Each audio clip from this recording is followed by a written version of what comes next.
All right, everyone, we are live for today's podcast, Sunday, June 11th, 2023, MMAOB Daily Podcast. I am your host, as always, Adam Martin, joined by my co-host here, Mr. Big Marcel. First off, apologies, guys, for doing it on Sunday. We were planning to do it Monday, but Marcel's dad's birthday's this week, so he needed the day off, which I gave it to him. I'm a good boss here, Marcel. I try to make things, helpful for you, my friend, so we just jumped in a little bit earlier, guys. Like, we'd be doing it 24 hours later on Monday, but you get it early. So we're going to do the UFC 289 recap, and then we're going to be previewing UFC Vegas 75. It's crazy, right? I was thinking about that today. I'm like, holy fuck, we're at 75 of these events since COVID, right? Victorian Cannon year. So we'll preview that in the next podcast. But we have an hour to do the recap. Again, because Marcel, like I said, he's got some stuff to do tomorrow. So we were talking and we weren't going to able to do the full 2 hours we want to give to you guys. So I figured it was better just to get out of the way today. And I think Marcel agreed. So anyways, man, how's it going? All good, man. All good. Kind of a busy weekend, gotta say. But all good overall. How about you? Aren't you glad I gave you the day off, man? I'm such a nice boss, Marcel, man. Like, geez, honestly. Yeah, man. We're just friends. Me and Marcel are friends. I'm doing good, Marcel. I'm looking forward to talking about the card with you, obviously. And it was a great card. We saw it last night. A lot to talk about, Marcel. A lot of talking points. Just fixing the artwork. I accidentally put the preview one up instead, Marcel, by accident. So I just fixed it. So it's the recap. It's not the preview show, boys. Anyways, Marcel, let's get into it, I guess. We got a lot to talk about, guys. So, I mean, we only had 11 fights, but I feel like there's a lot of talking points. Really quick, I'm going to get the comments here. Got our boy Joe in the chat. Joe, you're a brother too, my friend. Patrick, what's up, man? I missed the podcast so much. Hope you're doing well, my boys. We're doing good, man. I'm glad to have you here, Patrick. You're a good guy, and we like when you have the time to come and do the chat live with us, too. Virtua, what's up? The champion's name is Charles Oliveira. Well, I mean, not yet, but he's going to get another title shot. We'll talk about that in a few minutes. We got our boy Antoine in the chat. What's up, Antoine? Again, thank you guys for joining us today on Sunday. We usually do it Mondays, but like I said, Marcel's got some stuff to do this week, so I want to do the full show with you guys. We're going to keep going through these comments, and then we're going to get into the recap. Marcel, I know you love the Russians, but Charles is going to smoke Islam in Abu Dhabi. We're going to talk about that really soon. Clay, what's up, man? He hammered Oliveira. Dude, I liked him too. Marcel liked Dariush. I love Charles. I called him by knockout, guys. Again, I'm really good at picking Charles's fights, man. Everyone sleeps on this guy every fight, Marcel. He's always a dog. Like, he was a dog against Gaethje. Oh, my God, he missed weight by 0.2 pounds. He's going to be a dog. Remember that fight? Come on. Chandler, who's an underdog against, I think. Like, guy's an amazing fighter. We're going to get into him in just a few minutes, guys. Beatrice says he woke his house up when Oliveira won. Trust me, I know that feeling, man. Yeah, Builder fucked my... I said that, man, to a friend of mine, parlay killer here. Yeah, he screwed mine up too. Him and Maverick. Well, Maverick wasn't... I had Builder, and then, like I was saying in the chat, I'm like, all right, I'm going to take Maverick now, and then she lost. I'm like, oh, fuck. So I ended up getting it back on Barrio. Thank God he won that decision. Like, he's definitely won that fight, but you never know the judges. You never know, Marcel, honestly. Thank God there were no controversies in judging this. Oh, thank God. Actually, you know what? Give them credit. I think the judges were good. The reffing, I don't know, to be honest with you, when we get into the reffing, but the judging were good. Appreciate the timestamps. Yeah, no problem, man.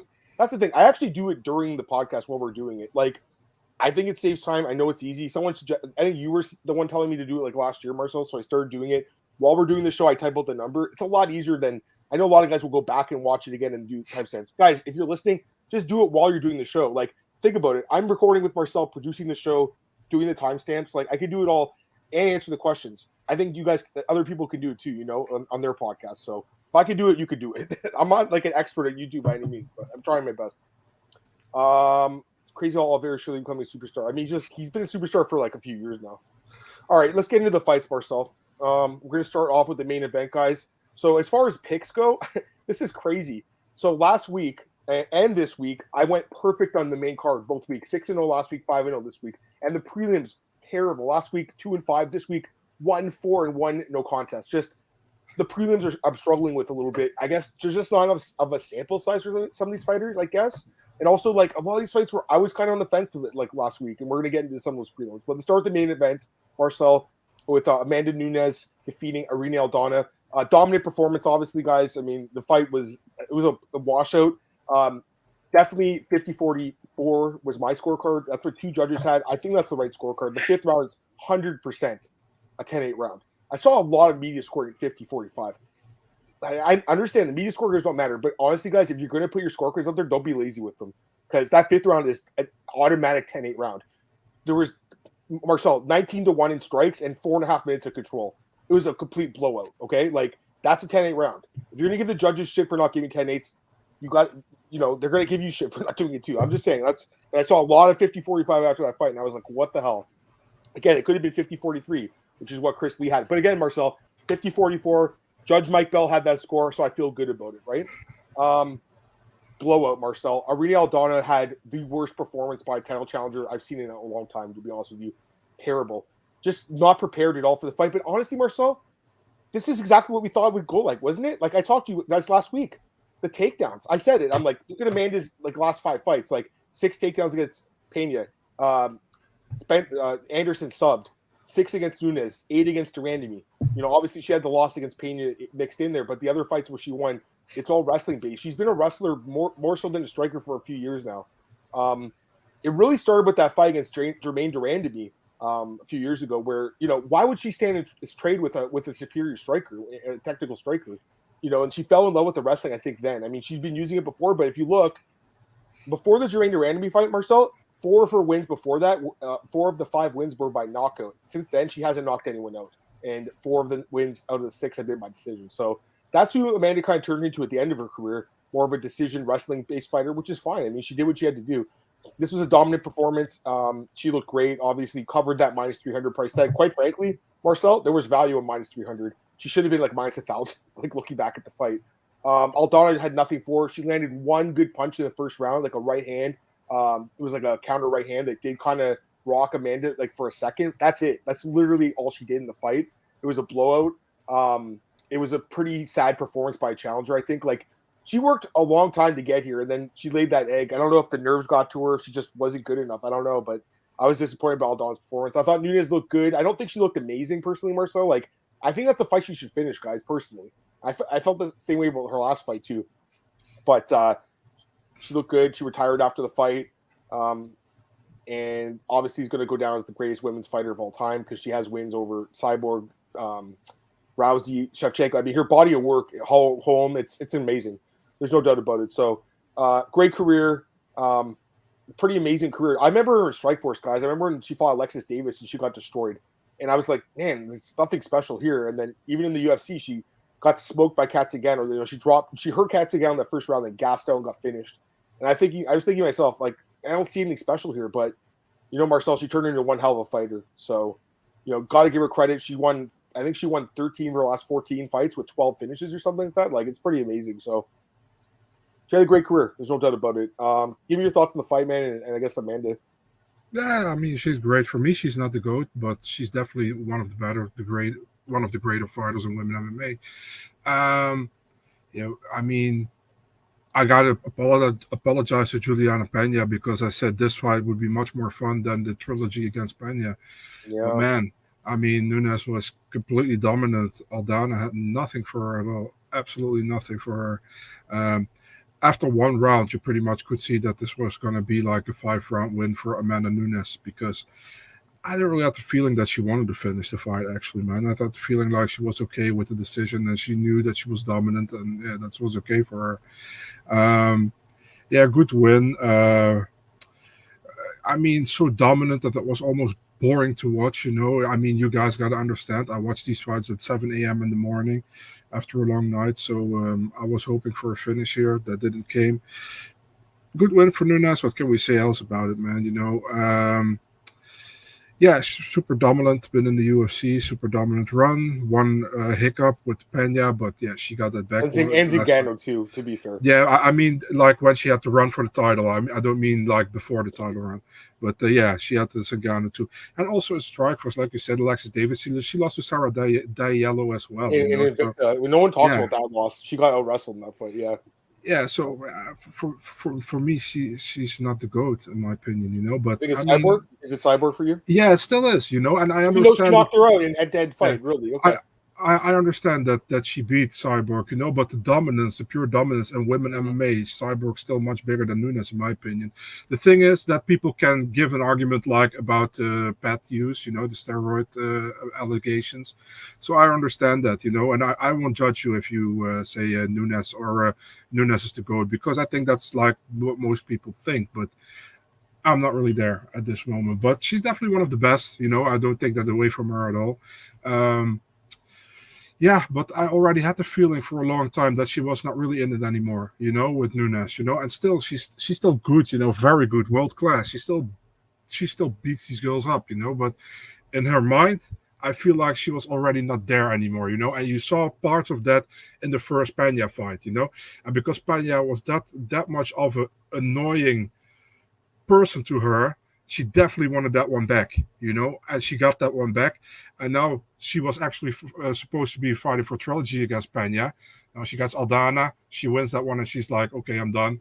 I did what I had to do, and good for her, man. I mean, how many times we see champions going on too long, and completely destroying their legacy, and she didn't do that. She's at a happy place. She gets a second child with Nina, so.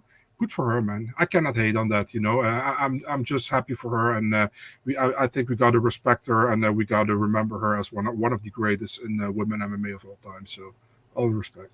It's just crazy how fast these guys and girls, in her case, careers just go by. Like, because like I said, I remember her making her UFC debut. I feel like it was yesterday. Now she's retired. Like at the same time, Marcel, it's MMA. Like, Nina Nunes retired last year. Now apparently John Anik's like, oh, she's coming back after they have their kid. So Amanda could come back in a few years. I could see that happening. I gotta be honest, I'm a little surprised, guys, just because I feel like there was a lot of easy money out there for her. I mean, she's obviously already rich. She must be completely loaded at this point. She's won a lot of fights. She has a gym. Again, she has a partner that's also a fighter that has made a good career for herself. So they have money. They don't need it, I guess. But I don't know. Just me personally, Marcel, I was a little bit surprised. I got to be honest. Go ahead.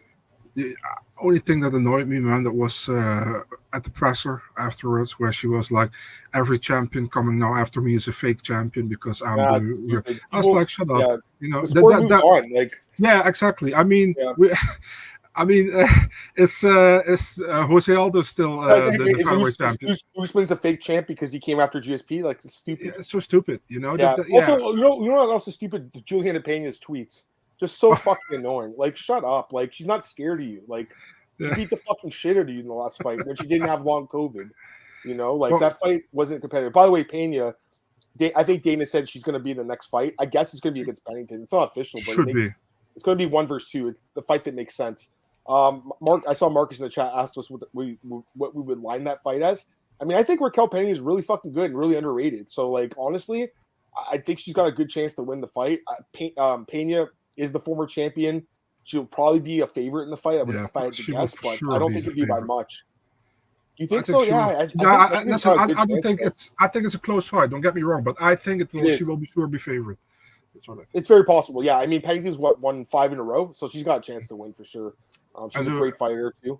What's interesting, man? If Valentina doesn't win the rematch against Grasso, we maybe see her going up to bantamweight, and maybe she can make a run there. I wouldn't be surprised. Yeah, I mean, especially now that Vanna's gone, right? Like, it makes sense. So just say Valentina goes in there, beats Grasso in the rematch, like, and finishes her, and then and goes or even loses. Yeah, there's a chance for sure. There's probably a few fighters at 125 where I've been thinking about that might move back up. It's possible, right? Because Amanda retired, Dana, he didn't say it explicitly, but he basically confirmed in a way that the featherweight division is going to be dead, which is not much of a division anyways, Marcel, as we know. It just doesn't make sense. There's 3 fighters in the division. Like, was it that for a division, or was it just like? I don't know. Like, what are they going to do with like Norma Dumont? Doesn't she have a fight coming up? Yeah, against Chelsea Chandler. At 145. 45. Right? Yeah. So, like, what's the point of that fight then? Like, I don't know. We don't have a weight class anymore. I mean, and Norma's we all like Big Norm here, right? But, like, let's be honest, Marcel, the dump truck, right? But let's be honest, like, what's the point of having her on the roster if she's not in a division? It doesn't make sense. So my better be offered to Bellator, where they actually have a division. Yeah. Bellator or Invicta. I mean, those are the 2 options, right? I think. I mean, I saw Alex's tweet last night too, but like, it was exactly what I was thinking. Like, I know you were thinking the same thing. Like, maybe this is where they could bring in 105. It makes a lot of sense. I mean, you could do a fight like Michelle Waterson against whoever the Invicta champion is. For instance, I would do Luma Lukbunmi against Invicta champion. You know, you could do that, but I think if Michelle could make it, because I know she's the former champion Invicta atomweight, so that's my opinion. Anyways, all right, let's get some comments here, guys. There's a lot of people that were talking here. Sorry, guys, you were talking. Marcus, not impressed. It was bad. You feel bad for people with Beneil Aldana? I don't feel bad for them. I mean, like, no offense, but like they were writing off Nunes way too soon. I made that mistake in the second Pena fight. Honestly, I thought she was done after the first one, but clearly she wasn't. I'm glad that I went back to the well again for this one. I mean, let's be honest. We both didn't see it, man. You know, we have a lot of respect for Aldana, but you got to look at the other fights as well, you know. And Aldana was heavily struggling with Jason until that up kick, you know. And, bro, Holly Holm took her down at will. Yeah, I mean, Holly Holm 50-45 for her, I think. Raquel painting in that fight. The first one was a close fight, but Raquel took her down. I remember betting her in that fight, and I was so disappointed. I'm like, man, she can't stop that takedown in the third round, lost the fight. Anyways, a couple other comments. Was last night's fight the end of the women headline pay-per-views? I don't think so. No way.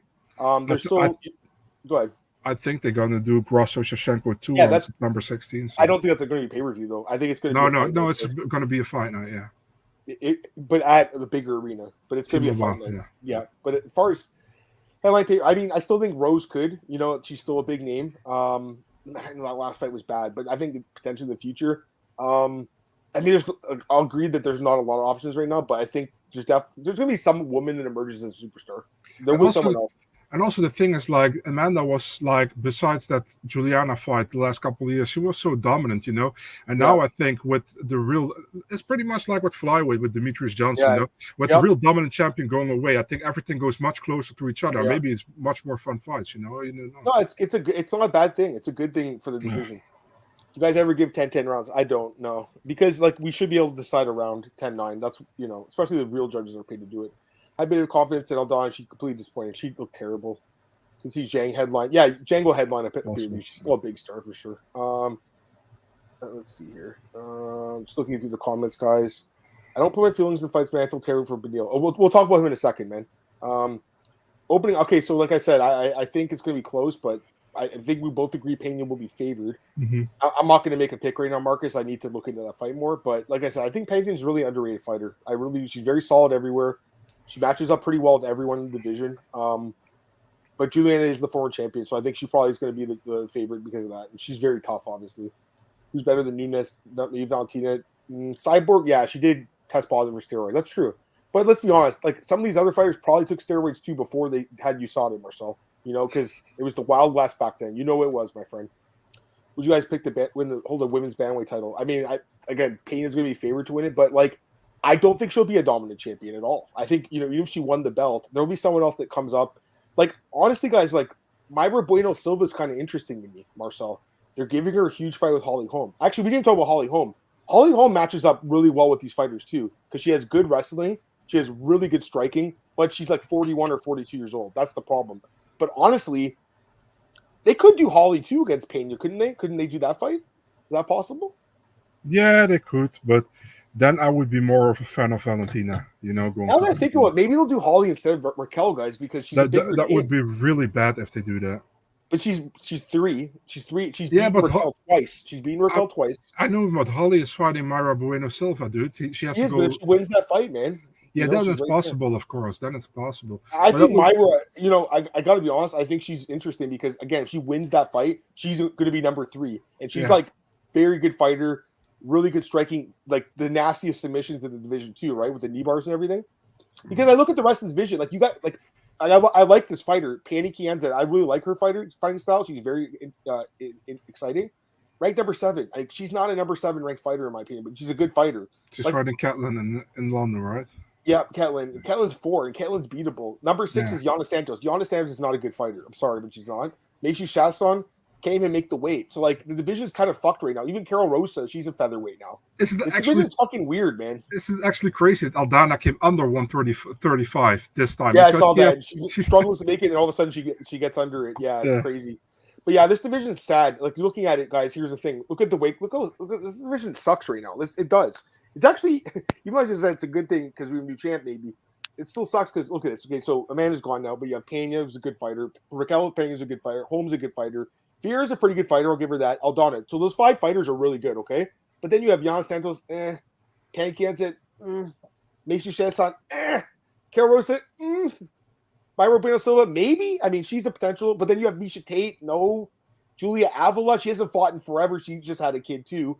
Norma Dumont, she's not in this weight class. Josiane Nunes is not in this weight class. Chelsea, this division stinks. They don't even have fighters ranked. They're actually fucking bantamweights, guys. Like, half these fucking rankings are full of fighters from the featherweight division. What is going on here, Marcel? What is going on here? I'm looking at it. Literally, Chasson, Rosa, Dumont, Nunes, and Chandler. That's 5 fighters that are not even in this weight class. And then you have Tate. Her last fight was at 125, wasn't it? This is whack. I mean, the women divisions, mostly the lighter weight classes, are much more fun. You know, 115 is stacked. It's amazing. 125 is okay as well. You know, it's getting better. Yeah, it's getting better. But 115 is the best for sure. Oh, for sure. It's like so the lightweight division of the men. You know, which again is another reason why I want them to make 105, because then you'll have fighters moving down. You could have some of these fighters moving down that are, you know, like I said, someone like a Michelle Watterson, like she's a smaller, you know, strawweight, right? So, anyways, I'm getting all worked up here about the rankings and shouldn't do that. Hamza says fighting 294. Costa's fighting Ikram Aliskerov, so no. Hamza, I don't know. I mean, I still think the Usman fight makes sense, but Usman doesn't want to fight at 185, so it's probably not going to happen. Marcel, he's asking who your lightweight goat is. Probably Khabib. Before that, it was BJ Penn, and I think BJ Penn is still a very close second to me. Although the record, he lost a lot, but in that era, and it's crazy, you know, because Frankie Edgar beat him 3 times, I think, you know. Yeah, but Frankie's up there too. I mean, he's top 5 probably, right? Frankie. And Benson Henderson should be Benson there. Henderson's up there too.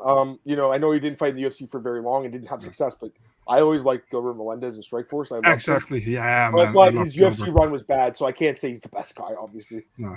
And then honestly, like Dubronx, you know, and I think he's right up there too. So many wins, longevity, still knocking guys out. And then you have Poirier. I mean, there's a lot of guys. Islam, we didn't mention. Like, it's one of the best divisions. And yeah, exactly. I agree.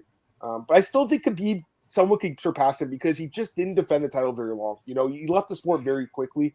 And I know he's a 29-0 record, guys, but I still think someone can come along that has a lot more title defenses, that's more, not more dominant because he was fucking dominant, but that has more longevity, you know, because to me that does matter more so, longevity and the amount of title defenses. I know it matters for you too. Yeah, I mean, for example, if Islam defends his belt 4 or 5 more times, he surpasses Khabib probably. So yeah, probably even though he did lose that fight to Adriano Martinez. Yeah, I remember that. The knockout. The GOAT Adriano Martinez. Blanchard wants to move on. Blanchard's interesting too, right? But I want to see her get the 125 belt first before she even thinks about that. Would you say that Chris is better resume than Amanda, Marcel? I mean, he did say that. Honestly, it's like Jose Aldo and Volkanovski and Holloway, right? Like it's hard to, like, most people would say Jose Aldo, but he lost to those guys too, so it's kind of tricky one. For me, I do think Amanda's slightly ahead now because the quality of wins that she has, like I said, like Shevchenko twice, Cyborg, Rousey, and then you have other fighters like Pennington, Tate, Pena. Like, it's a really good resume. But Cyborg is good too, and she was super dominant during the 2010s. Ridiculous dominant, and she's fought in Bellator, Invicta, UFC, and all these promotions. Go ahead, sorry. I should say it differently, you know. Let's go by weight class. Nunes, bantamweight, Cyborg, featherweight. And people will say she beat her at featherweight. That's one fight. But Nunes didn't do at featherweight what Cyborg did at featherweight. You know what I mean? So at bantamweight, 100% Nunes has a better resume, you know. So can we do featherweight go at Cyborg, bantamweight go at Nunes? You know, is that okay? You know, fine with me. And overall, you can say you can pick whatever you want. I feel like, you know. Yeah, no, for sure. All right, a couple more comments here. Let's see here. We got Pato. How many podcasts today? 2. We're gonna do it from 4:30 to 6:30 p.m. Eastern. Appreciate you guys jumping on Sunday. The Malecki was released. Yeah, they're getting rid of 145. I saw her tweet or her post on Instagram. You saw that too, I'm assuming. Yeah, let's be really honest. She got signed when she was 2-0. Nobody knew why she got signed. So she was well. Come on, she's a good-looking girl. I mean, that's why they signed her. Yeah, okay, not my kind. I think so. I mean, she has an OnlyFans and everything. I think she's decent looking. Yeah, I think so. I think because she definitely didn't sign her for her fighting skills, Marcel. Let's be honest. Remember that fight with Josiane Nunes? I'm like, dude, I'm all over Nunes in this fight. Yeah, I think she was a dog there too. You guys think UFC signing so many female bantamweights because they knew Amanda's going to retire? Possibly. I mean, they have been signing more lately. I think Dana asked someone about, or someone asked Dana about it. I knew Aldana was going to lose when she said sharing the cage there's enough for me. Yeah, she looked like she was like happy to beat her in a way. Like it was like it was like way too friendly almost. Yeah, really during the week, right? A little bit too friendly, right? Too much respect. Like it's good to have some respect, but I think that let's give Juliana like Dariush. Yeah, the Dariush too. But I mean, I'm just saying Juliana. Like again, we're not the biggest fans of her personality, but like that first fight, Marcel, she showed absolutely no respect to Amanda, and she beat her, right? So I think that does play a factor. I mean, it's MMA, right? Like you got to be mean a little bit too. You can be a nice guy, don't get me wrong, but you need that little extra edge sometimes. All right, let's go, guys. I got to go to the fights here. We have to get through all these fights. So some of these comments they're good questions, but they're a little bit off topic for right now. So I'm going to stick to 289 stuff. Let's go to the co-main event, Marcel. I got this pick right. Aced it, Marcel. Charles Oliveira knockout. I called it, man. I'm thrilled. I knew he'd win, dude. He's the best. I love this guy. Amazing. Again, you talk about resumes. Look at his last bunch of wins. He has a knockout win over all of Beneil Dariush the first round. Justin Gaethje submission win in the first round. Poirier submission win third round. Chandler knockout second round. Completely destroyed Tony Ferguson. The Kevin Lee fight. That's kind of where, honestly, that was the fight for me where I'm like, yo, he's pretty good because I thought Kevin Lee was going to win that fight, and he pretty much dominated Kevin Lee and then finished him, right? And after that, I've been picking him for a lot of these fights. Yeah, I picked him in all these fights. Actually, the Tony fight, I might have picked Tony to be fair, but I picked him against Chandler, Poirier, Gaethje. I did pick him against Islam, and he lost. But you know what, Marcel? I think there's something to be said, but he keeps saying, like, I had an off night. That wasn't me in the cage. Honestly, looking at his career, I mean, yes, he's had some fights where he's broken and cracked and kind of given up, but I want to give the guy the benefit of the doubt because he comes back from that fight and he just destroys Beneil Dariush, who's on an 8-fight win streak, who was making these fights look easy, quite frankly. Like, he beat Gamrot pretty easily. Gamrot's really good. Like, he had some good wins during that win streak. So I think this is a big win for Charles, man. He's absolutely deserving of a title shot. I know people are going to say, what with the winner, Poirier and Gaethje? Listen, those guys are great. I think the winner of that fight will be next after Charles. But it seems like Charles versus Islam's going to take place in Abu Dhabi. Again, Islam will be favored. He probably does win again because it's Islam and he's fucking great. We saw that against Volk. He's great. But you never know, man. And again, Marcel, Charles has power. And Islam did get dropped by Volk in that fight in the 5th round. Islam, his only loss, got knocked out. I think Charles, in that, like, obviously the first fight, he was willing to play in the ground. I think he's going to try to use his Muay Thai this time in the rematch, Marcel. Might not work. He might get taken down and subbed again. It's very possible. But the striking that's where he's better than Islam. That's the one place he's better, probably. Obviously, besides pure submissions. But the wrestling, no. And he's going to get out wrestled. So I think that's his path to victory. Give me your thoughts, man, on Oliveira's win and what's next for him in the rematch.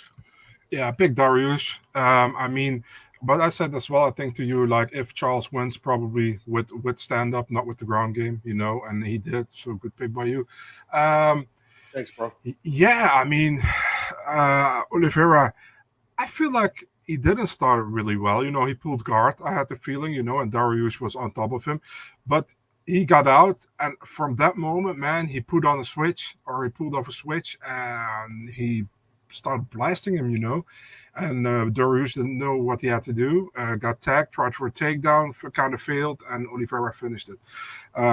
Yeah, man, good win for him, and in my opinion, he deserves his rematch after this one, I mean, Dariush should have got a title shot if he won here, so why Oliveira not, so I know we have Poirier Gaethje, but I think Oliveira deserves it.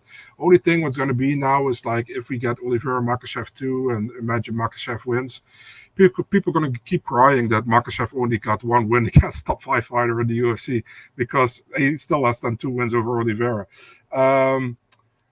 But yeah, I mean, Charles deserves it. He looked that's a statement win. What he made there. A great finish. Yep. I feel bad for Dariush, dude. I think he deserves a title shot. But yeah, one fight too much right now, and I think the UFC is kind of happy about it because of the feeling that they really didn't want to give him a title shot. So good for Oliveira, and he deserves a title shot, man. I mean, you cannot do anything more after losing your title and then getting back and getting a first round TKO win over Dariush. It's huge. Good win. Yeah, but for me, like, another thing, like, I've been watching the sport for a long time, obviously, Marcel. I remember betting on Dariush when he fought Ramsey Nijim in his second fight. And I'm like, he's gonna fucking smoke him. And he got destroyed. I think that was in Abu Dhabi too, if I'm not mistaken, that fight. It was. He got destroyed. And it kind of always made me wonder about the guy's chin. He has been knocked out a couple times. So again, Charles, his chin is not amazing either, but his recoverability is pretty good. Because you know what? Let's give Dariush some credit. He actually did look pretty good early on in the fight. Yeah. He had the takedown. I think Charles pulled guard, but either way, he was in his guard, landing punches, laying ground and pound. And I was like, man, look, he's laying some good punches. But to be fair to Charles, again, defended really well, was moving his arms, covering his head. He learned from that fight with Paul Felder, I think, Marcel, because I think you were saying he's going to wrestle him, he's going to take him down, right? Ground and pound. He learned from that fight. That's what makes fighters on a different level. It's the fighters that learn from their losses. Like GSP is a great example. GSP, he's always said that Matt Serra fight where he got knocked out, it changed his whole career because he realized like that experience, that what happens when you get rocked, when you get hurt, and he learned from that. And he said that fight with Carlos Condit when he got dropped with the head kick, because of that fight with Matt Serra, he knew what to do when he got hurt. He knew to like stall, to like recover. So I think Charles has also learned. Listen, Charles will lose again. He might lose against Islam. He might get finished again, but he's definitely got a chance to win the fight. He's so dangerous, guys. Like, what is he, 20 finishes now, Marcel? Like, it's fucking insane. Yeah. It's fucking insane. Yeah. Like, he's a special fighter, and the amount of bonuses he's won too is just fucking insane. So I think I saw some stat, Marcel. He's won $1 million in bonuses. Is that right? That's insane. Yeah, right? He should sponsor our podcast. Dude, Charles, give us some money, dude. You know what's actually funny, Marcel? Years ago, it's been, well, what was the year? Look at 2014 again. Been covering this shit for a long time. Remember the fight when he fought Jeremy Stevens? He was an underdog in that fight. And I had an article about him on Oddsbreaker, and I'm like, definitely take Charles here to win the fight. And he actually like tweeted me back and was like, thanks for picking me, man, and like believing in me. And he went out there and dominated Jeremy. So he's just a special fighter, man. I've always liked watching the guy fight. He's amazing. Let's get some comments, guys. By the way, Walter Walker is Johnny Walker's brother. I think he's in the UFC. I think he got signed straight to the UFC. They need heavyweights. They don't have any. So I don't know if he's going to be any good, to be honest with you, but we'll see. Yeah, for sure, Antoine. I agree. Screws Charles against Dariush. Prefers to see Islam fight a fresh opponent. I know what you're saying, Marcus, but honestly, he deserves it. When you go and knock out the guy who's got 8 straight wins, who's beating everyone else, you earned your title shot. Would be extremely unfair if that happened. If he just like won a boring decision, then no, it'd be. You have a different story here, guys. Yeah. He fucking had an amazing performance. The fans were going crazy. Everyone likes Charles. How can you not like this guy? He's so likable. Oliveira Volkanovski would be an amazing fight. I mean, wow, that'd be a great fight. I think I'd favor Volk though, just the durability, honestly. But you know, Charles is so good, man. I prefer Gamrot. No, Gamrot's good. I like him, but I don't think so, man. I don't think how does he beat a split decision win over Jalen Turner? I don't know. You think Dariush gained the winner of Armin Silva? He's going to fight one of these guys. Actually, I think Armin, if Armin beats Silva, which probably happens, that would be a good fight. But we'll see. I mean, honestly, Marcel, could you see Dariush potentially retiring too? Could you? I don't think he's ready to retire, to be really honest. No? Okay. Yeah. I'm not saying he has to, because he can still fight. He's still top 5. But I'm just saying, like, it's an uphill climb after this, guys. When you get knocked out in a number contender fight, you have to win like 3 or 4 more fights to really get back in that spot. Because, again, he's behind Poirier and Gaethje now, right? Islam could have fought Dariush, picked Volkanovski. Things were easy fight, almost backfired. Yeah, that's true. Volk fought him tooth and nail. Gamrot gets walked by every one of those guys. Gamrot's great, but I mean, I don't really consider him like an elite guy. Like, I really like Gamrot. He's top 10. He's not top 5. He's not top 3. He's not top 1. All right, Marcel, let's go to the next fight here. You know I love this guy, man. Mike Malott gets the bonus. Marcel, amazing performance. Just absolutely amazing finish. Drops Adam Fugit. Submits him really quickly. He's the real deal. I mean, we all wanted to see what happened against the first round. Well, you saw it, and he still had gas in the tank. Now, I still have questions about Mike. Obviously, we still don't know how he's going to look when a guy really tests him in a 3-round fight, like someone who's really tough, who's got great cardio, and who can go 3 rounds. But so far in the UFC, he's looked amazing. 3 straight wins by stoppage, 2 straight bonuses, and not only that, Marcel, but like we love him in Canada. We don't have a lot to cheer for these days. You know, we don't have GSP, we don't have Rory, we don't have these guys. Like there's 16 Canadians on the roster. I think I saw that stat the other day. By far the most hyped up guy right now is Mike Malott. He's a special fighter, he's a special talent. I really like him. He's super athletic. He's super dangerous. Comes from an athletic family. His brother's on the Winnipeg Jets in the NHL. I mean, that's super athletic too. Black belt jiu-jitsu. great striker. Like, the striking was so fucking good in this fight. It was so precise. Those kicks to the liver were so precise, right on the money.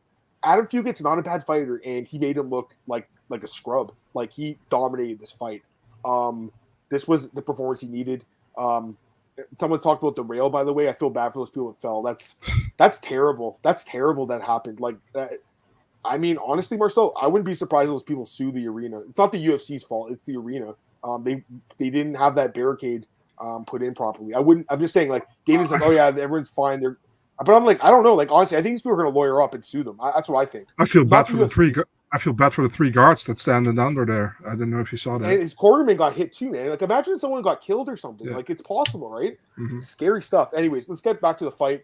Malott looked great. Marcel, give me your thoughts. You know I fucking love this guy. What do you think about him, man? He's good, but we knew he was good, you know. Yeah, he looked good, you know. First round already, he had that kick to the body, you know, very hard kick. Marcel, what would happen if he kicked you in the body? What if he kicked you and landed that kick on you, bro? I don't know, man. Probably diarrhea for 4 weeks. I don't know. But I was gonna say your poop's gonna fly out your butt, dude. Yeah, man, something like that. But I mean, everything that Fugett tries to through, he got back from Malott 2 times more, you know, and even on the ground as well. I mean, how quickly he took that guillotine, you know, after the knockdown. Yeah, man, beautiful stuff, and a really good fighter. I'm happy he showed his potential on the pay-per-view card, you know, yeah, let's see what's next. I mean, the UFC can use some good Canadian talent, and I feel like the Canadians showed it in this event. This perfect way to show it, you know, and they did. I mean, I did think they went 6-0, so. Yeah. Well, 5-0. I mean, this is the thing. Like, I really like the NFL, obviously, but like, listen, like, she's an honorary Canadian, but she's only lived here for 4 years. Like, that's, I don't know, man. That's all I'm saying. Like, she's Romanian, but she does represent Canada, so I'll give her credit. I'm not saying I really like her. We're gonna claim her. Don't get me wrong. We're claiming Deanna. I'm just saying, like, if you're gonna like go by like how many Canadians won, I don't know if you want to include her in that. That's all I'm saying. You just claim her not for the fight, but for obvious other reasons. For obvious other reasons. I mean, like I said, that was a good-looking fight, man. Anyways, let's get back to the fights. Yeah, Malott, who's he going to fight next? That's the question. Someone in the chat last night in our Discord said Daniel Rodriguez. I like that fight because exactly the same thing. Yeah, D-Rod. I think that's a good fight because D-Rod's tough as fucking nails. I know he got knocked out, but he's generally tough. And he has good cardio, right? The great test. You know, this is great test. And I would say, man, what about if Randy Brown wins against Wellington Turman? I like that one as well, you know. I actually don't understand why Wellington's even getting that fight because I'm very high on Randy Brown. I think he's in that 15 to 20, 16 to 20. Yeah, exactly. That's the thing, yeah. So I think Malott's earned that. This is going to be the 4th fight in his deal. They might have given him a new contract at this point. I'm not sure. I know he has a new manager, I believe, if he mentioned that. But, yeah, I'm excited for it. But I think that's a good fight. Someone like that. A couple other comments, guys. Let's see here. How do you guys feel about Makhachev and Oliveira too? I mean, I think we both think it's a deserving fight. Yeah, it'd be nice if there was another press contender, but right now, you know, Oliveira's earned it. Okay, talking about Gamrot. Let's get back to Malott. 31. Yeah, here's the thing about Mike. He's been fighting since 2011 as a pro. He's been fighting a long fucking time. But he took like a few years off to be a coach at Team Alpha Male. He was a coach for like 3 years, just a coach for his striking. That's why he's friends with these guys like Andre Fili and Uriah Faber and all that stuff. So I think the fact that he was a coach and like got that other point of view of fighting, it's helped his career so much. And he's only 31. 31's not old. It's in his prime. He's in his prime. I really hope he does well, Marcel. Here's the thing, like, he probably, I'm not saying he's going to be a champ, but you never know. You never know. I never thought Alexa Grasso would be a champion in the UFC, and she is a champion now. You know, there's other fighters that we saw come up, and we're like, okay, they're pretty good, but I never thought they'd be a champion. I never thought Jamal Hill would be a champion. I knew he was a good fighter. I never thought. I wanted to say that exactly. Right, like, I never thought he'd win the belt. I never thought Jan Blachowicz would be a champion either. No. He had so many losses, almost got cut. Excuse me. There's a lot of fighters, guys, that you never really know, and they can go in there and really turn their careers. I mean, quite frankly, Marcel, Michael Bisping. Bisping, even Stipe. Honestly, like after Struve knocked him out, I'm like, oh, this guy's not going to go anywhere in his career. And he became the greatest heavyweight of all time. So you never know. You really never know. And I just hope Mike's going to have a good run here because he's looked great so far. And like we said, gets that top 15 guy and then starts rolling up the ladder, hopefully. Do you guys think, UFC Toronto will happen. Dana White kind of mentioned that. Who would headline? It won't be a Canadian. It'll be someone else. Right now, okay, so it would probably have to be in November? No, when would they do it? Because when I'm thinking about it right now, August pay-per-view is Boston. September is in Sydney. October is in Abu Dhabi. November is in MSG, and then December is in, I think it's Vegas too, right? So I don't know where they're going to fit a Toronto card in, but Dana did mention that. So maybe they do like a UFC on ABC card in Toronto. That could be interesting. Possible. Yeah, that would be interesting. I know it's in Canada and ABC's an American channel, but we still get it here in Canada. So maybe that's what they'll do. I mean, I can't wait. I've been to all the Toronto cards, every single one of them, and obviously I'm going to be at this one whenever they come back. And I don't know if you guys saw, I'm going to be in Vegas. I got the credentials for 290. I can't wait. I'm excited. Be there with James, Marcel. We're trying to get you to go. But one of these days, Marcel, we're all going to go to Vegas and we're going to party down there, man. Dennis goes from Eurosport, so you can say what's up to him. If I see him, I'll say what's up for sure. Sure. All right. Yeah, let's go back to the fights. Danny, I mean, this fight went pretty much like we said, Marcel, just a superior striker. Danny gave Nate Landwehr's chin. It's not the greatest. He's been dropped a lot now. Nate Landwehr's been knocked down quite a few times in the UFC. 4 knockdowns against guys. Like, that's not a great chin. Still a tough dude. He went the distance, but the fight really didn't go any differently than I thought, except I thought Dan would put him out. So he dropped him, couldn't finish him, but still won a clear decision. Any quick thoughts on this fight? I feel the same way. Dan Ige first round knockout, and he always got him out in the first, and he got him almost out of the second. I think Landwehr did pretty okay in the third round. He saw Ige was kind of a little bit gassed, and he said that in the interview as well. Good win for Ige. He showed that he's top 15. And good for him, man. Good for him. Good second win of this year after going 0-3. Yeah, nice. I agree. All right. Yeah, I mean, it wasn't like it wasn't the best fight ever. It wasn't spectacular, but it was good. Yeah, it was a scrap. It was a decent scrap. I'll say that. Fight of the night. Were you surprised this one fight of the night? Marco Barrio and Eric Anders. Listen, of course. Listen, man. On paper, did you ever thought this was going to be fight of the night? Never. No, I said last week it was going to be a boring fence pushing. Yeah. It was a lot of fence pushing, but there was a lot of strikes landed too. I mean. And also, Barrio dropped him good in that first round. Yeah. Like, he knocked him down. It was a good fight. I don't think I would have given it fight of the night. I think Ayman Zahabi got fucking robbed at 50,000. I really do. The fact Eric Anders is walking away with 50K, I don't know about that. That doesn't make sense to me, guys. Like, why did Ayman Zahabi get pushed over? All the other finishes got bonuses. Why not Ayman, Marcel? No one asked him either. No one asked Dana. I don't know. What do you think about that? Because it was such a quick stoppage. Like, a minute. I don't know. I haven't thought about it, actually, but I agree with you. I think many people didn't thought about it for some reason. But I agree with you. Why do you not get a bonus? I don't get it. I'm really confused. Like, anyways, it was a good fight. Barrio looked great. I mean, he's looked really good overall, like in the last few years. We both liked him a lot, I think. I really liked him in this fight. I think you picked him too, right? If I'm not mistaken. Barrio, yeah, decision. Yeah, I loved him in this fight. We got the right pick. So, yeah, he looked great. Zahabi got robbed of 50,000. I'm really pissed about it, to be honest with you, because he deserved it. I think the referee not stopping the fight right away may have cost him that 50,000 because he put his hands up like it was a walk-off knockout, and then the ref had to like stop it after he landed another punch, even though Arichi Long was like turtled up, like he was done. Dude, that's the first time Arichi Long's been knocked out in his 34th pro fight. That's a fucking good win for him. Yeah. Anyways, we'll talk about it in a sec. Let me get in order here. Nasruddin Imavov and Chris Curtis. Marcel, I'm really glad it's a no contest. We would have got this pick wrong. Imavov was dominating this fight, in my opinion. You never know what would have happened at the end of the second round because that's when Curtis starts to turn up. But that headbutt, the clash of heads was nasty. The cut was nasty. I'm glad they stopped the fight because he couldn't see. I do think it's a little weird that Curtis is like saying like, why did they stop the fight? But you told the doctor and the ref you couldn't see. Of course they're going to stop. He knew that too. Everyone knows that. You can't say I can't see. No contest is the right call, though. I'm glad it wasn't like a DQ or something else. But obviously, second round, no contest. But yeah, I mean, if they run it back, guys, I'm going to pick Imavov. I'm going to switch my pick. What do you think? Man, I feel bad, man, for Curtis that it happened again. The clash of heads. But the thing is, man, do people legit hate Chris Curtis, dude? Because I said that I feel bad for him, and everybody went after that tweet on Twitter like, no, he sucks and fuck him. I was like, okay, what the hell, Yeah, I feel bad for him. Obviously, also for Imavov because he was doing really well. You know, he was winning the fight. But yeah, unfortunate event. You know that happened.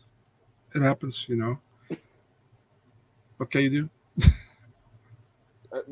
Not much. But do you think they run it back, or do you think they just give? Because someone's in the comments saying, I, I don't think I don't think we need to run it back. Yeah, that's what he's saying too in the comments.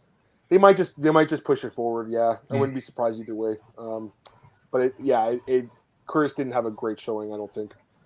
Jasmine Jasavicius did. Huge upset here. I thought she had a chance, man. Remember I said last week, Marcel, I'm like, she's got a chance here. She's a big girl. Miranda Maverick looked so bad in this fight. Like, I told you, Marcel, I was a little bit worried after the last fight. Like, she didn't finish Shayna Young. I know she won, but it wasn't the greatest performance. What happened to her, man? Tell me what happened to Miranda in this fight. What the hell happened? Was it just the size and the length and the reach and everything? Was that the problem here? I think it's definitely a big part of it, you know, the size and the reach and that all that stuff, you know. I think she still did pretty well in the first round, but after it was like completely just too vicious, you know. And only thing, listen, man, I like just Jasmine, but the only thing that's going to bother me here is that Jasmine is going to be ranked. For example, Natalia Silva's not. You know, there's no way they're going to do that. They can't. Maverick is 15. I think they're going to put Natalia in at 14 and put Jasmine at 15. I think they have to.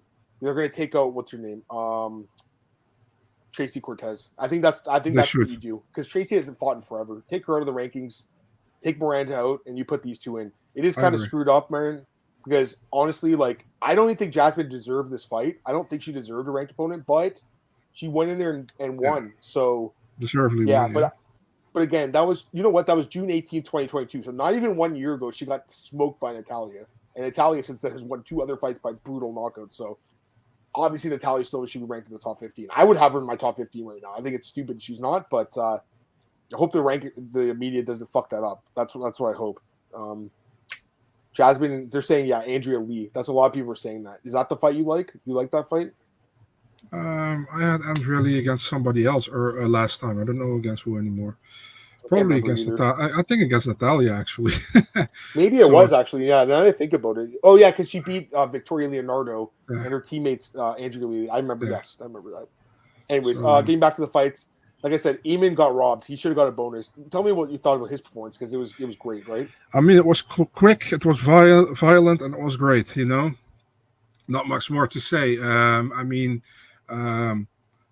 think it's amazing that you can do so that you have a great knockout, and you even have podcasts through the weeks. You know, so long podcasts, and shout out to Helwani, dude. I mean. Great knockout. No, but Sahabi did look great, man. And really good, solid. Third win in a row for him. You know, he's making moves in the bantamweight division. So I'm happy for him. I hope we can see. He's finally getting some momentum, right? With his 3 wins, was away for some time, you know, but now he's getting momentum. Let's see if he improves and if he can go a little bit further, you know. Looking forward to it, man. It looked promising, at least, you know. Agreed. To me, this is surprise of the night. Kyle Nelson beating Blake Bilder. I didn't really expect it, Marcel. I knew he was training with all those guys like Malott, Jasmine. The whole camp was prepared to go to war. And I thought, you know, he's looked better lately, obviously, with the Choi fight and Herbert. He went to decision. But I still thought Bilder real style on. Blake Bilder had a horrible performance. You talk about, I know, Marcus, I don't know if you're still in the chat, Marcus, you're going to ask us whose stock dropped the most. And the obvious answer is Aldana. But I think Blake Bilder's right up there, too. He was one of the only undefeated featherweights in the roster still. He looked great in his debut. He looked horrible in this fight. What the fuck happened to him in this fight, man? He was like showboat. He's losing 30-27 showboating. Like, dude, what are you doing? Like, terrible performance. Give me your thoughts. I thought he looked horrible. I mean, Kyle Nelson won 1 fight in his last 6 in the UFC, you know?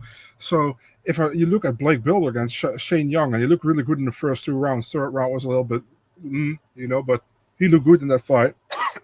So I was pretty much sure this was like a no-brainer for me going with Blake Bilder, you know? So I was shocked, you know? And good for Kyle Nelson because he saved his career here in the UFC at least. Yeah, he did. But yeah, man, Blake Bilder, that was a bad and unexpected performance of his, you know. yeah, maybe it's just a one time that is a bad performance. We'll see in his next fight, but yeah, like I said to a friend of mine, dude, huge parlay buster for a lot of people, I think. So yeah, I think most people that had him in the parlay are crying right yeah. now because I mean he was probably the only guy that lost. Actually, You that's were not true. 'Cause already I think done early at night. Yeah, they were already done with this fight too because I think a lot of people picked Dvorak and put him in their parlay. Like great pick by the way last week. I was on the fence about this one. I really wanted to pick him, man. I should have, because he won. He looked great. Steve Erceg gets the win, gets a bonus, doesn't get a finish, but gets a bonus, and I'm fine with that. By the way, I thought this me was a too. really good fight, and he looked great. Very impressed. I told you, man. I loved what I saw on the tape. It was just because of the short notice, because of the competition in the past, and because Dvorak's an established guy, I couldn't pick him, but the value was clearly on his side, and he looked great. And I know you were impressed by his performance too, right? Oh, definitely, man. I mean, he looked great. The first round, I felt like Dvorak had his timing well, and you saw that Erceg had a little bit of problems with adjusting, But at the moment, he touched him and he almost finished him. From that moment, he was in the lead, and he did perfect. Almost got him out in the second round out of there, but then he didn't, and won the second and third round. I don't think he won the first, but second and third. I think one judge gave him also the first, but yeah, good win, man, for Erceg. I mean, what can you say? Short notice fight against a top 10 fighter. He's definitely coming into the rankings, and man, I think a lot of people will be upset, dude, in the flyweight division. With that fight, I think a lot of people wanted that fight against Dvorak, and Erceg got it, and he took advantage of it. So good for him, Dvorak was supposed to fight Matt Schnell first, I believe, right? Maybe they do Erceg against Schnell because I was looking at the rankings. Schnell's ranked like 8th. It makes sense. I think he destroys Matt Schnell. I think he destroys him. Honestly, this guy's legit, guys. He's legit. Yeah, I really wish I bet on him, but like I said, I had some hesitation. That's okay. I mean, at least I know how good he is. I mean, look at the rankings. You considered it. It was not like you said like it's a blowout. You said like it's close. I was super close because I did the tape study. I mean, he looked good. But again, it's just the other reasons, like the short notice, the competition in Australia wasn't the greatest. Like, had question marks. But anyways, looking at the rankings, I mean, Manel Kopp is 9th. I don't think he beats Kopp. I'll be honest. Kopp is really good. Schnell, I think he beats. Alex Perez, he could beat. I also feel like, honestly, Marcel, I think he could beat a guy like Nicolau or France too. I think it's possible. I don't want to get too far ahead of myself, but this he is a top 10 guy. He's legit. His ground game is that back take it. Was it the third round, second round? Yeah. Holy fuck, how fast it was! Yeah. And that's you saw on the tape the grappling. That's the other reason I keep forgetting this, but like I wasn't sure about the striking, but his striking looked great. So very impressive performance. It's one of the better UFC debuts, right, in a while. Wouldn't you say? Like, maybe since your girl Natalia Silva, maybe one of the best ones since then. Definitely. By the way, is he related to Alex Chambers? He's Astro Boy and she's Astro Girl. So yeah, they're both Australian, right? Yeah. By the way, the Undertaker versus the Astro Boy. That's a pretty fun fight. I think almost like a wrestling match. Yeah, Astro Boy and Schnell makes sense. I think it makes sense, and he beats him too. Erceg's legit. He is. Astro Boy should tell Makayev to beat a ranked fighter. That's the thing. Makayev's not fighting ranked guys, but I don't think they want to fight him. Anyways, first fight of the night. At least I aced this one, Marcel. Dana Bell beats. I told you she'd win. I knew she'd win. The volume striking. Maria Oliveira does not take her career seriously. I saw Sean. I don't know if did you see Sean Strickland's podcast? You hear what he said? Yeah. He's like, she's at the PI all the time. She wears like no clothes. I'm surprised they even let her in. Like, listen, she's a good looking girl. There's no doubt. She loves showing her body off. But like, when I saw that she was on like the Brazilian, like, was it Big Brother like version of the show or whatever? Like, she won, right? I was like, why is she doing that during her camp? I think she lost in the first week or something, didn't she? Like, I don't think she. I thought she won the show. Is that what? Did she actually? Oh my god! Yeah. Well, my bad then. What's the show called? Do you know? I don't know, but I heard she won the show. I'm not sure. I haven't watched it, dude. Well, let me read this. She explains the crazy decision to join it during her camp. Like, that's just stupid. That's like, I'm sorry, but like, don't you think? What do you think, Brian? During your camp? Yeah, did you also saw when Jason Herzog was checking her gloves? She still had her eyelashes on. And that too, like I said, she was like, she's not really a fighter when you think about it. She cares way more about her looks than anything else. It's listen, she's like I said, she's good looking, but like I don't think she cares about the fighting part of it that much. Because I'm reading right now. Glenn Cruz interviewed her, and he said that she got eliminated in the first week, man. Oh, okay. Yeah, that's what I thought. She only started getting back to training on May 24th. Wow. that's crazy. Yeah, she looked bad. I don't really think she's UFC caliber, dude. I don't know. What do you think? Nah, man. I mean, the only good thing she did, I think, was at the last minute with those knees. The only thing, the good thing what she did. She was spamming those flying knees that looked good, but like, where was that the rest of the fight, right? And the 2 takedowns, but besides that, Diana was a better fighter. You know, she put her against the cage. She landed punches. She outstriked her. She looked really flat-footed, Maria. I think. Diana was much better, and she deserved. I had her all 3 rounds. So yeah. Yeah, but Belbita looked good in this fight. All right, so that's UFC 289. Yeah, it was a good card. Like, I know going into it you weren't super high on it, but it probably exceeded your expectation, I'm guessing, right? It was a good card, right? I give it a 7. It was a good card, yeah. Fair enough. Only 3 finishes, you know. It would have been nice to see a few more. But, you know, we did have 6 Canadians winning, which was nice. Or, sorry, 5 plus the honorary one. We'll say 6. 5.5. Like I said, we'll claim Deanna because we like her here. But, yeah, like 5 people that were actually born and raised in Canada that live here. So, still pretty fucking good, man. And I saw some people had a parlay, like crazy odds for all 6 of them or 5 of them. Like, should have did that too. Dude, you get balls if you have really balls if you put all 6 Canadians or 5 in the parlay with Kyle Nelson. Like, why would you put like Kyle Nelson? Like, why would you ever put Kyle Nelson in it? You know what I mean? Or even Jasmine was Jasmine, I thought had a better chance. I didn't think Kyle Nelson. I really didn't think he had a chance. That's every card, Marshall. I call it the surprise of the night. He was my surprise of the night. There's always one fighter that like surprises you, like, and has a good performance that you didn't see coming. Like, again, I thought Ursay could have a great fight. I thought Jasmine could use her size. I thought Eamon could win too, but like I didn't think Kyle Nelson would win that fight. Sure. All right, that's it for UFC 289. Yeah, great card, great event. And by the way, our boy James Lynch, Marcel, give him some credit. He was grinding all week out there in Vancouver, so he did some really good content. All right, Marcel, let's quickly get into PFL 4. We'll just recap it really fast here. Did you get a chance to watch it or check out a couple of the fights or what? Parts. So I wasn't able to watch like the prelims. I did see the main card. I mean, I honestly didn't. I don't think anyone saw this fight coming here with Jesus Beneil knocking out Brian Lofton, and it was a great knockout too, dude. It was a knee to the face followed by a liver kick on the same strike. I've never seen that before. Have you ever seen that before? No. Unreal. Eh? He hit both spots, dude, and Brennan went way down. Brennan's out of the tournament now, which is insane. And Chris Wade. No one would have expected that, right? And Chris Wade. I saw his face. He's like he was shocked. Yeah, we wasn't. Good for Jesus, man. Yeah. You know what? When you look back at it, though, like Jesus Beneil went 1-1 in the UFC and got cut. Like he didn't really get a fair shake, did he? Like, and he's had a nice run since then. Even his last fight with the Braga guy who knocked out Moraes, split decision. We overlooked him, Marcel. We did. I think everyone did. And you know what the crazy thing is? All the favorites on this card won except for Lofton. How many people had the full card or all the big favorites, Marcel, and then Lofton lost? Trust me, a lot of people lost money on that fight. So, anyways, he looked great. Your boy Movlid looked amazing again against Tyler Diamond. You think he wins the tournament? Yes. Movlid? Yes. Martin Hamlet, I guess. I don't know. I wasn't impressed personally. That fight was not good. I don't know if you saw it. Bubba Jenkins looked great again. Josh Oliveira got the win by injury. Delon Monch, like, I don't know, his knee got like fucking started like freaking out. He's injured. Marlon Moraes got knocked out again. I don't know why he was fighting again. How many knockout losses in a row was that? 8, 7? Let me check. Way too many. 4, 5, 6, 7 in a row. 8 of his last 9 all lost by knockout. And honestly, Marcel, I don't think he beat Aldo. He should have been on a 9-fight losing skid. That's not good.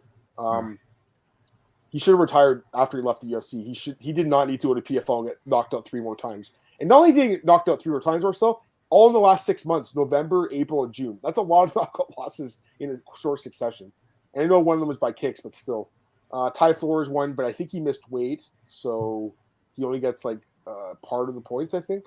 Chris Wade looked great, but he got knocked out in the tournament. Impa looked great. Is Impa in or not? I can't remember now. Andrew Sanchez got a win, although it was a very controversial decision, if I'm not mistaken. Yeah. And Montez and Pendrade. Let me take a look quickly. So Impa's in, I believe. Yeah, it looks like it. So Impa, Ty Flores is still in, I guess, because he had 2 wins compared to 1 for Sanchez, even though he missed weight. Hamlet's in. Okay, so just looking at the rankings or the standings right now, it's Josh Silveira, Martin Hamlet, Impa Kasanganay, and Ty Flores. Who would you pick out of those 4 guys to win? I would pick Silveira fighting Kasanganay, and I think I pick Silveira. Yeah. And then you got Jenkins, Braga, Kabulev and Pinedo, and Jenkins, I think Kabulev. wins. Jenkins, Kabulev wins. Yep, I agree. All right, so we're on the same page on that. There's a couple more questions here, or comments.